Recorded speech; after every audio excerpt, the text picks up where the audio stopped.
2000 సంవత్సరముల క్రితం గలిలియాలో ఒక వ్యక్తి చేసిన అద్భుతములకు, చూపిన ప్రేమకు అనేకులు ఆయనను వెంబడించారు.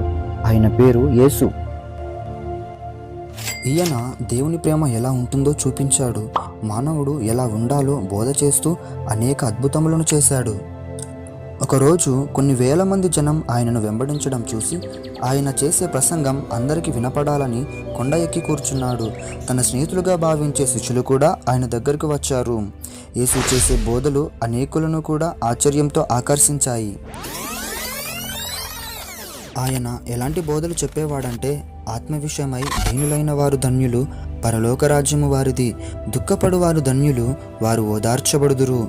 దేవుడు ప్రతి ఒక్కరి పట్ల ఎంతో శ్రద్ధను చూపిస్తాడు. తర్వాత మన పొరుగు వారిని, అది శత్రువులను కూడా ప్రేమించటం ఎంత ప్రాముఖ్యమైనదో వివరించాడు. మిమ్మల్ని ప్రేమించు వారిని క్షమిస్తేనే మీకు ప్రయోజనమేది?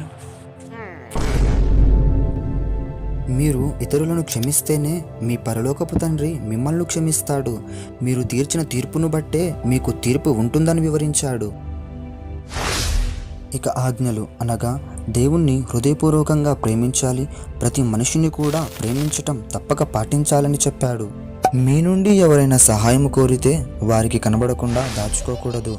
ఎందుకంటే దేవుడు మంచివారిని, చెడ్డవారిని కూడా ప్రేమిస్తున్నాడు. ఇందును బట్టి మీరు మీ పరలోకపు తండ్రికి కుమారులవుతారు. యేసు చెప్పే ఈ మాటలు విన్నవారందరూ, ఇలాంటిది ఎప్పుడూ మేము వినలేదు, ఇది ఎవరు కూడా చెప్పనిది అని ఆశ్చర్యంతో సంతోషించారు. యేసుక్రీస్తు దేవుని ప్రేమను ఎంతో గొప్పగా చెప్పారు. దేవుడు నిన్ను ప్రేమించి తన ప్రియకుమారుని అనగా ఈ యేసుక్రీస్తును ఈ లోకానికి పంపించాడు. నీవు యేసును విశ్వసిస్తే నీ దుఃఖమును సంతోషంగా మార్చి నిన్ను తన బిడ్డగా చేర్చుకోవటానికి ఇష్టపడుతున్నాడు.